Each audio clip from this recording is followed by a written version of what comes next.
Hi there, you're listening to Arcsoncompod, the Archie Sonic comic podcast.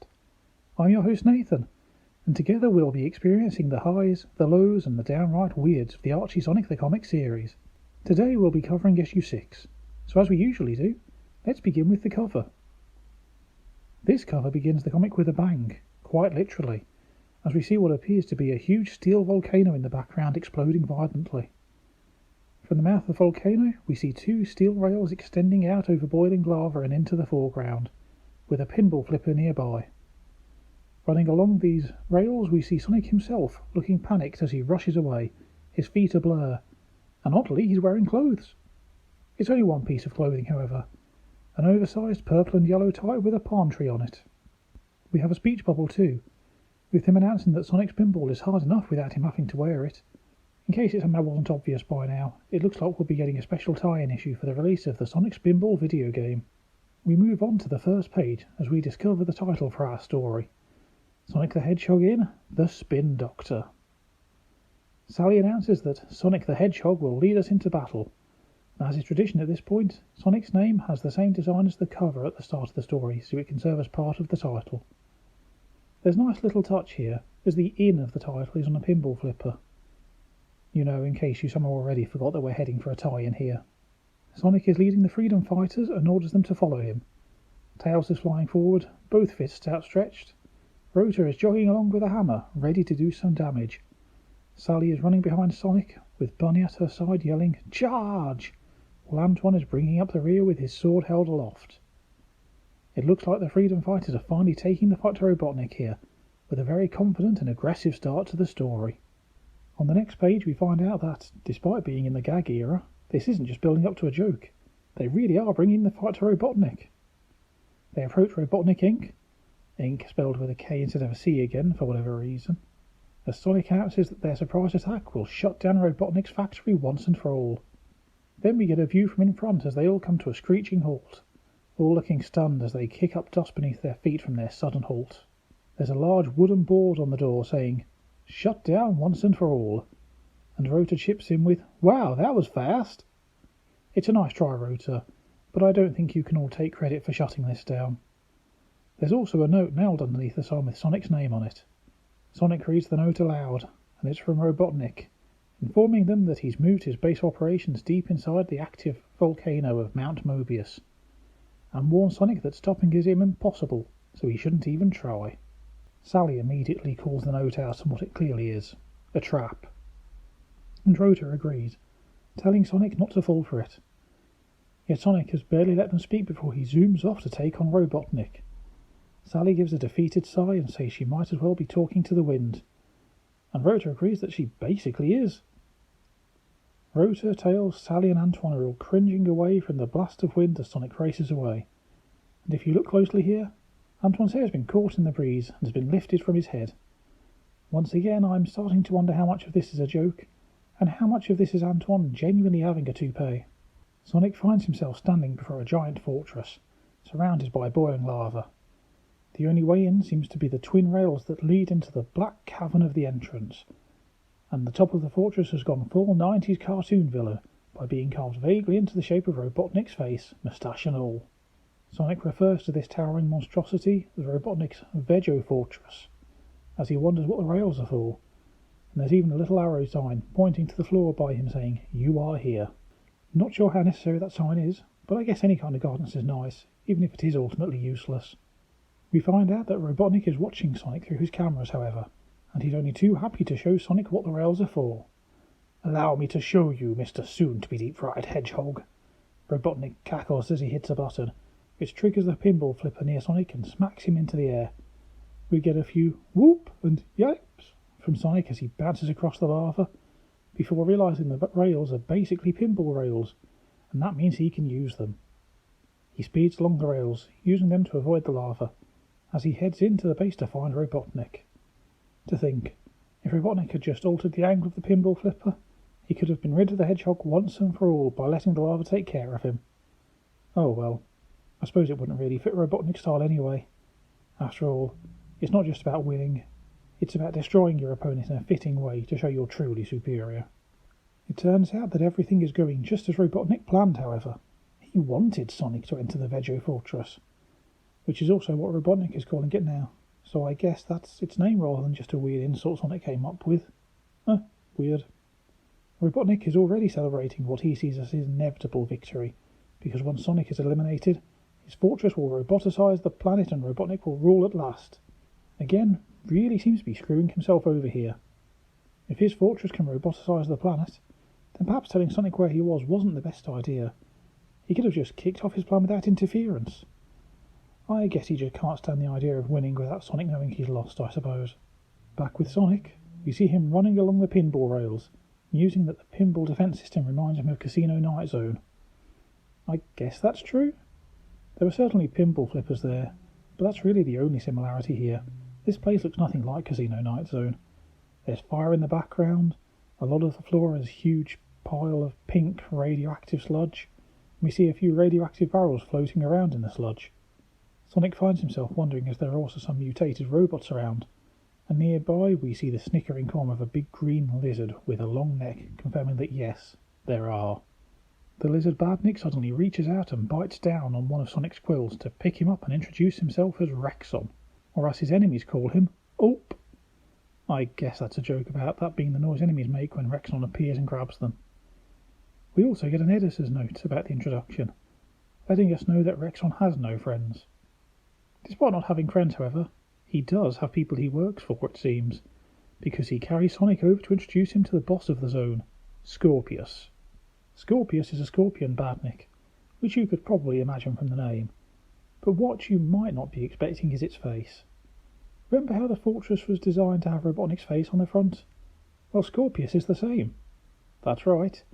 It's a red scorpion badnik with Robotnik's face. It genuinely looks quite unsettling. I really hope Robotnik isn't going to make a habit of slapping his face on his badniks. All Scorpius can manage is a hiss, and Sonic panics as he mentions that the whole situation really stings. I guess he can't be too scared if he's making these silly puns. Sonic has nothing to fear, however, because he has a plan to get these bots' heads spinning. He proceeds to bounce rapidly between the two of them, and soon enough Sonic is speeding off safely as he laughs about the bots not being more level-headed. Rexon's head is now on sideways, while Scorpius is upside down with his head only attached by a spring. We see Robotnik snarling as he slams his monitor, infuriated that Sonic had made it past the caves, but still confident that he'll never get past the next level. Meanwhile, Sonic is sticking his tongue out and mocking the Doctor with a yeah, blubber butt, clearly now aware he's being watched. I know it's from Sonic rather than one of the badniks, but even so, I'd say blubber butt is still another insult to add to Robotnik's list for those of you keeping track. We got surprisingly far into this episode without any comment on his ways. Sonic hops into a freight car, following a sign for Lava Powerhouse, and as he speeds along he briefly sees two kangaroos named Hip and Hop, who say they've escaped Robotnik and warn Sonic to look out for the Ferrans up ahead.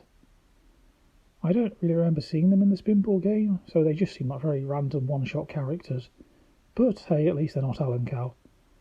Something about rhyming character names is making me wary ever since their last appearance, always worrying they'll reappear again. Robotnik grumbles that the fugitive kangaroos are very kangarooed, and makes a note on his memo pad to roboticize them when he's done with Sonic. Interesting to note that even Robotnik relies on pen and paper sometimes, rather than keeping all of his notes digital. Back with Sonic, we see him trundling along in the freight car, with Ferrans closing in from all sides. I'm not entirely sure what a Ferran is supposed to be here, but they seem to just be short, pink humanoid robots with jetpacks and spears that look a bit like box cutters. I don't suppose it really matters though, because by the next panel they're all gone. Sonic seems to have leapt between them all, destroying them all as he says, "They say all's fair on in love and war, and I love this war." Just a little pro-war propaganda from Sonic there, I guess. Robotnik is going mad with fury after seeing Sonic so effortlessly conquer another of his levels, while Sonic mocks him from behind the screen. Apparently this is the most fun Sonic's had ever since he put metric bolts in Robotnik's Roboxer shorts. I'm not exactly sure what that would have done to Robotnik, and I'm not sure I want to find out, nor do I want to know why Sonic has access to Robotnik's underwear really, so let's just move on. Sonic stops to listen and realises he can hear the sound of countless animals in distress, and we get multiple speech bubbles for different animals, with whines, yelps, meows, bars, quacks, and so on. We also have one that just seems to be a vague squiggle, which according to an editor's note is a giraffe. I guess it's just impossible to transcribe the noise a giraffe makes. Sonic wonders where the sounds could be coming from, and it seems he's about to find out as a pinball flipper launches him up through a tube. Sonic might not know where he's heading yet, but we do, thanks to the pinball lever being labelled to level 3, the machine round. Sonic calls out, "Land ho!" as he fires out of the tube, followed by a thud, as he lands face first on a cold steel floor. When he sits up, he finally finds all the animals he heard calling out to him earlier. They're all gathered together in a large container as they call out for his help, explaining that Robotnik is planning to turn them all into robots. Sonic rears up to attack the container and free them, but is warned to look behind him by the animals. And in a nod to a previous joke, we even get the giraffe trying to say something, with their speech bubble being the same nonsensical little squiggle as before.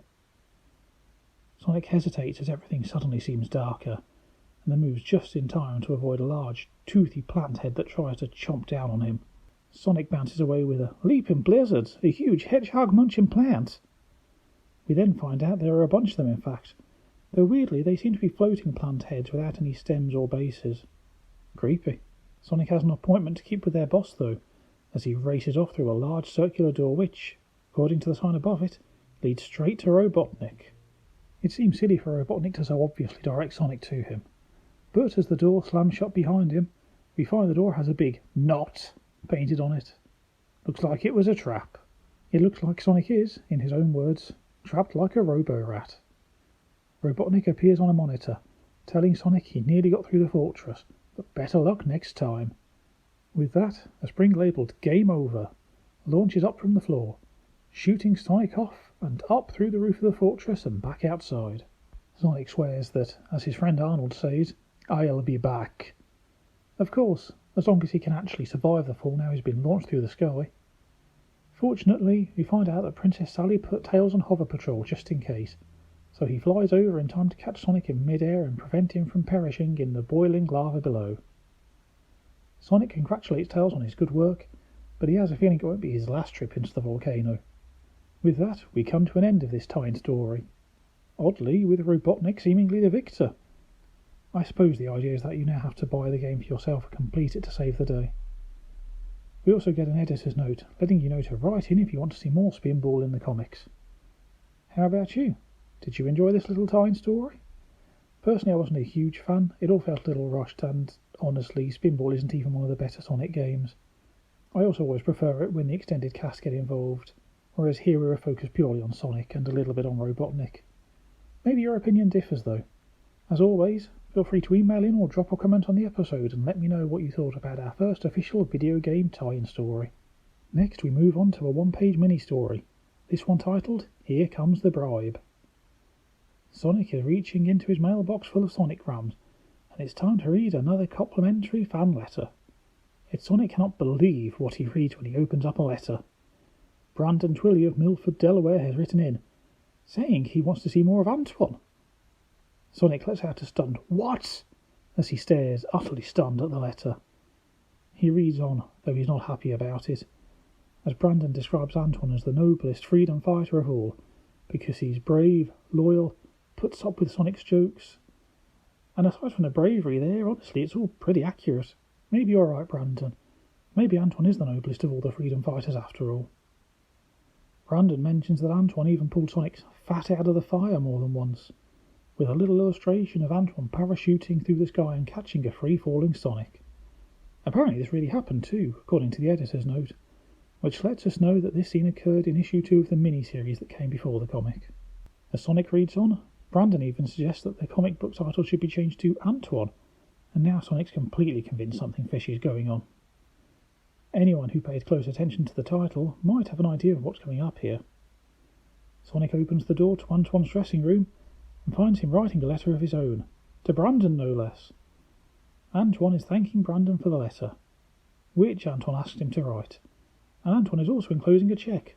Turns out all those compliments were thanks to Antoine bribing a reader. Poor Antoine. Even when we hear something positive about him, it's only because he's paid somebody to write in. Next up, we move on to our other major story of this issue, Sonic's Christmas Carol. This is wildly out of season for the podcast, but it is what it is, so let's press on. Before we begin, Sonic lets us know that Charles Dickens wrote A Christmas Carol in 1843. That since then there's been thousands of different versions, but his is definitely the fastest. Our first scene begins with Robotnik as Scrooge. And I don't know if it's just the way the shadow behind him is drawn, but he weirdly looks like a cardboard cutout here. He's pinching 2 cents together, wearing a blue coat and a blue hat with rent-a-hat on it, because apparently he's too tight-fisted with money to actually buy a hat. And there's a sign on his desk stating, "The buck stops here 'cause it's mine." Robotnik accuses the man before him of telling people he's a penny-pinching, tight-fisted evil miser. And more importantly for me, he refers to him as Rotor Cratchit. Yes, it's important to note here that Rotor is taking the role of Bob Cratchit for the story. But also, that wasn't me changing his name. The comic has finally come to its senses and started calling him Rotor instead of Boomer. Well, perhaps I'm more happy about that than I need to be. But anyway, let's move on and get back to the story. Rotor tries to explain himself to Robotnik, though here he simply calls him Mr. Scrooge, because all Rotor said was that Scrooge should spend some money on repairing the roof. We pan out for the next panel and discover that they're both knee-deep in snow, so clearly the roof's needed fixing for quite some time. Yet Robotnik will have none of it and slams his fist on the desk, because he'll be the one to decide where he spends his money, nobody else. Also, there's a warning sign for employees nearby, telling them to stop using the stove to keep their lunch cold. Well, I guess the heating's not been touched in a long time if the stove's being used to keep lunches cold. Then again, with energy prices these days, I'm not entirely sure I blame him for keeping the heating off. Despite Robotnik's behaviour, Rotor mentions that he seems in a better mood than usual, and decides to take the opportunity to take tomorrow, that is, Christmas Day, off work. We also have an inspirational plaque on the wall of "Give Creed a Chance," in case Robotnik's Scrooge feelings on money weren't quite clear enough just yet. Robotnik explodes with anger, shouting in Rotor's face that he should know by now. The factory must run at peak efficiency, 24 hours a day, all year long. I know it's supposed to be unreasonable, but this feels eerily accurate to the modern day. It turns out there's a reason he wants his factory working at peak efficiency too. He's working towards his master plan of turning every living being on planet Mobius into a robot. It's been a while since I last read A Christmas Carol, but I'm pretty sure this isn't something Scrooge planned to do in the original story. We get a glimpse of the robot-making factory, with animals heading in from the left and robots leaving from the right, and an explanation in bold letters on the front of the factory showing the 3 major selling points of Scrooge Robotnik's instant makeover. First, it will make you a new person, or at least make you new. Second, it will do away with all bad feelings. In fact, all feelings. And third, it will make doctors unnecessary, though you may still need a mechanic. We go back to the conversation between Robotnik and Rotor as Rotor begs for the day off, assuring Robotnik that he'll make up the time. Finally, Robotnik relents and agrees to his terms, on the understanding that Rotor's usual 5 minutes per day for lunch will now be reduced to 1 minute per day for the next 10 years. Robotnik is thrilled with his plan and laughs wholeheartedly, sweating out oil in his laughter as he jokes that Rotor had better get used to fast food. Having made his decision, Robotnik chases Rotor out of the building, warning him to get going or he turns Rotor into a robot, wraps him up and sends him to his family as a cheap Christmas present. Also, we get to see the company name outside, Robotnik and Snarly. Rotor stammers a "Merry Christmas" as he runs away, and we get Robotnik's own take on Bar Humbug in response as he bellows, "Bar Humbot!" We move on to that night at Robotnik's industrial mansion, which stands on stilts on a hill overlooking the nearby city, with a sign indicating that this is Robotnik's Ill Manor, and warning everyone to beware of owner. As far as I haven't seen more beware of owner signs around before. It's such an obvious little joke, yet surprisingly underused. We have a speech bubble from Robotnik in the tower, who briefly forgets what story they're parodying, as he talks about all the Who's down in Whoville, before correcting himself to refer to the peasants living down below, all of whom hate him merely because he has everything and they have nothing. Inside, Robotnik is sitting in front of an enormous television that seems to be showing a junkyard on fire, which I suppose is a parody of those Yule log fires you sometimes see. Robotnik is sitting in his large golden chair, eating his petroleum pudding and waiting for Christmas Eve to be over so he can get back to his master plan. Given how tight-fisted Robotnik was before now, it seems no expense was spared for his home life. I guess it's only in the business he's looking to cut corners. Once Robotnik's plan comes to fruition, he declares, there will never be another Christmas. But right now, something else has caught his attention. His video of rubbish burning in a fireplace has changed, and the remote isn't doing anything at all. That's because he's being confronted by a TV ghost of his old partner, Jacob Snarley. It's not obvious from the name, so for those of you not reading along, Snarley here takes the form of Snively, Robotnik's assistant from the Sat AM cartoon, and I think maybe his nephew too, though I'm not 100% sure if I'm remembering that correctly. Despite the appearance of a ghost, Robotnik is angered rather than afraid, and suggests he must have tuned into the All-Idiot channel by mistake. But Snarley warns him that Robotnik Scrooge's life is the only mistake here.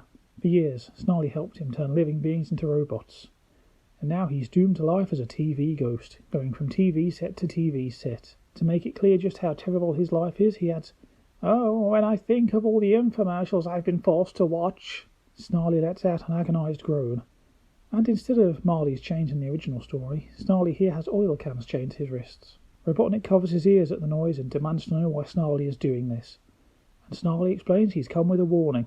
Robotnik must change his evil ways, and his deodorant, or he will meet the same fate. Robotnik refuses to listen, and as Snarley tries to warn him that he'll be visited by 3 ghosts tonight, the backup scene, Robotnik lets out another "Bah humbot" as he kicks the TV screen and smashes it. We jump forward to midnight. Robotnik is quivering in bed, trying to convince himself he's safe as he rambles about being invincible and all-powerful, especially if he stays under the covers. We also have a picture of his mother on the wall, who's just a vaguely feminine Robotnik but with the same moustache. It's not really a notable design, unlike Mama Robotnik in Adventures of Sonic the Hedgehog, but a fun little background gag nonetheless. Suddenly something zooms past his bed, and Robotnik jumps up with a girlish shriek, wondering what it could be. Of course, a zoom in this comic book usually means one person in particular. Here we see Sonic, skateboarding in and wearing an orange and white cap. Robotnik demands to know why this hedgehog is skateboarding in his room, but Sonic tells him to chill, Dude.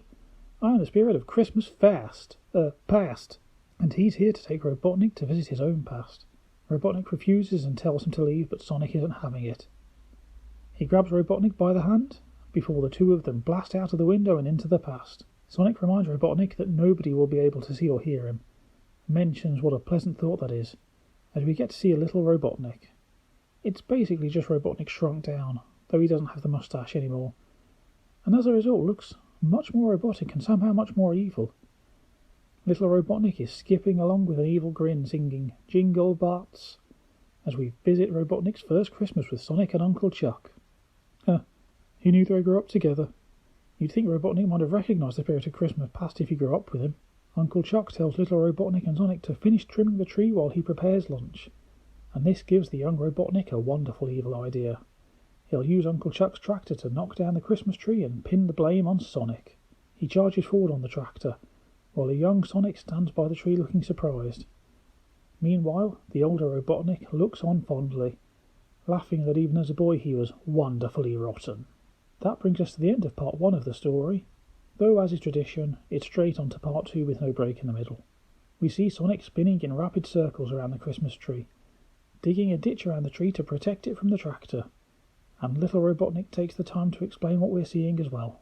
The older Robotnik curses as he remembers how the little hedgehog always used to spoil his fun, but now he's finally planning to get his revenge. He charges forward, seemingly forgetting he can't actually interfere with the past, and suddenly finds himself at a table, where he trips over and lands face first in a bowl of food with a satisfying splat.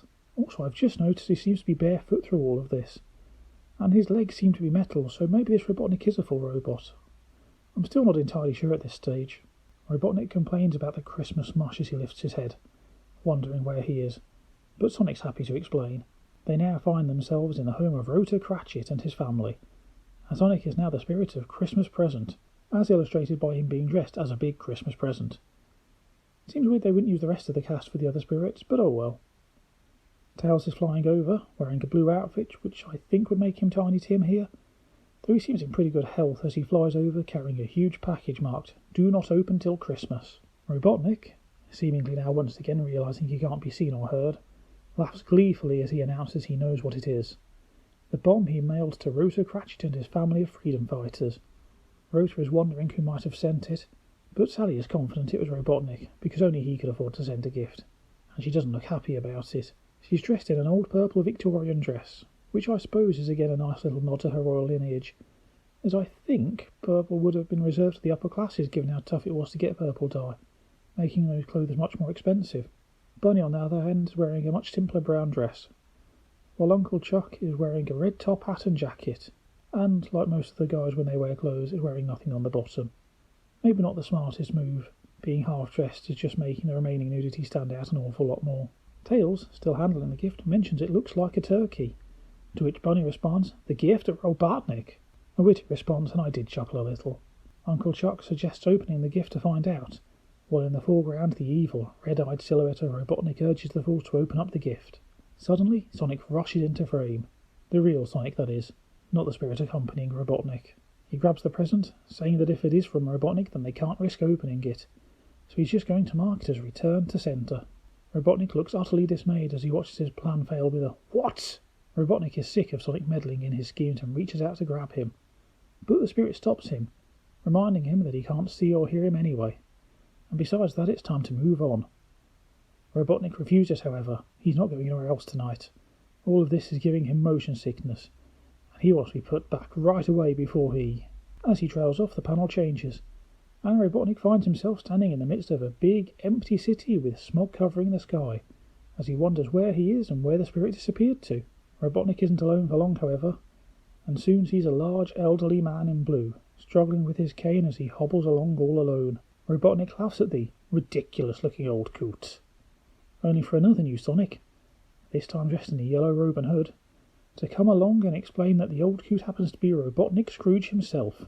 Robotnik is horrified at the revelation, literally leaping into the air as he yells, "Me!" The new Sonic introduces himself as the spirit of Christmas future, if that wasn't already obvious, and explains that Robotnik has spent his entire life destroying the planet and trying to complete his master plan, only to become nothing but a broken piston, rusted out by greed and evil. Robotnik asks who the other people he can see are, and Sonic explains that it's Rotor Cratchit's family of freedom fighters who have grown old and tired from years of fighting Robotnik. It's mostly the characters we've seen before, looking haggard and old, and Rotor's even managed to grow a huge white beard. I briefly thought there was no Sonic here, but then again there is someone who looks like him, with the bushy white eyebrows and moustache, walking along with Mutsuki. I originally thought it was Uncle Chuck though, so I'm not sure what to think. Either Uncle Chuck died of old age and Sonic grew up to look like him, or Robotnik did defeat Sonic and the rest of the freedom fighters fought on in his absence. Either way, quite a sobering future. The spirit of Christmas future goes on to explain that, even if Robotnik can defeat the freedom fighters, there'll be nothing left to rule over. With that, he asks Robotnik Scrooge to finally give up on his evil ways before he ends up nothing but a pile of ruins in a scrapyard of his own creation. This terrible future finally seems to be getting through to Robotnik, who stumbles over his words as he admits that the spirit may in fact be right. Yet, just as it seems Robotnik is ready to give up, he hears a sound. He looks to see a giant robot, emblazoned with an RS on the chest. For Robotnik Scrooge, I presume. It picks up the freedom fighters, who all seem too tired and old to try and fight back. The elderly version of Robotnik, in blue with his white moustache, cheers that it's finally the moment he's been waiting for. He's won.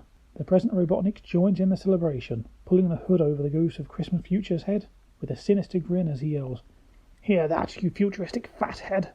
Victory will someday be mine! Long live greed and evil!" Yet the future may not be doomed just yet, as an elderly Sonic arrives, complete with a bushy white beard and a cane. "Not so fast, Scrooge," says Sonic, and Robotnik agrees. Not so fast is right. I guess that was Uncle Chuck earlier after all, rather than an elderly Sonic. It seems time has not been kind to the elderly Sonic though, because as he rears up for a Sonic spin, he can only manage to topple over with an ouch as he lands on his head with a thunk. There's someone else here to intervene, however. The mailman. A Dogmobian, looking decidedly bored with his job, hands a package to Robotnik Scrooge. Apparently it was mailed 4th class, the slow way.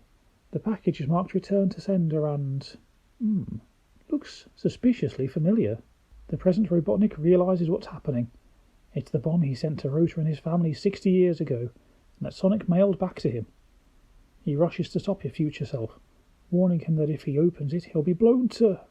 But he isn't quick enough. In fact, even if he was, it wouldn't help, because his future self can't see or hear him anyway. His final words of bits disappears behind a huge sound effect of bada-boom as the page ends, presumably taking future Robotnik with it. Our next page suddenly finds us in Knothole instead, with Rotor hurrying to wake Sonic up because he's almost slept through all of Christmas. Seems weird he didn't try to wake him up sooner, but whatever. Sonic realises he must have been dreaming this whole time, and quickly wakes up as he realises that not only is it Christmas, but it's also the last page of the story.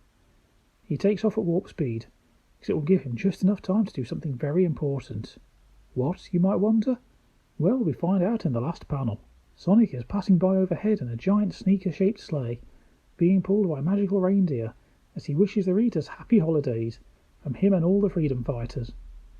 Down below we can see Rotor, Sally and Tails sharing a songbook, while Antoine and Bunny share another, as they all sing "We're Dreaming of a Blue Christmas," and meanwhile Robotnik is yelling another "Bah, Humbot" from a smoking crater in the ground. With that, we come to the end of both this story and the issue as a whole. I wasn't expecting the entire story to be a dream, but I suppose they didn't have many options left when they only had a single page left to write with. I guess it was the only way to avoid having Robotnik actually show remorse and changing his ways too. It would have felt pretty out of character after all. So how did you feel about this issue? Did you enjoy it? Were there any special standout moments for you? Or alternatively, something you particularly hated? Whatever the case, feel free to get in touch, either by leaving a comment on the episode or sending an email to arcsoncompod@gmail.com. That's arcsoncompod@gmail.com. I'd love to hear your thoughts, and if you write in, I might even read out your message in a future episode. And with that, we come to the end of this week's episode of Arcs and Compod. Next week, we'll be moving on to issue 7. So if you're following along, there's your reading for the week. I've been your host, Nathan. And thank you again for taking the time to listen as I use this as an excuse to re-experience the comics. Here's hoping you tune in again next episode. Until then, take care of yourselves and have a great week. Goodbye.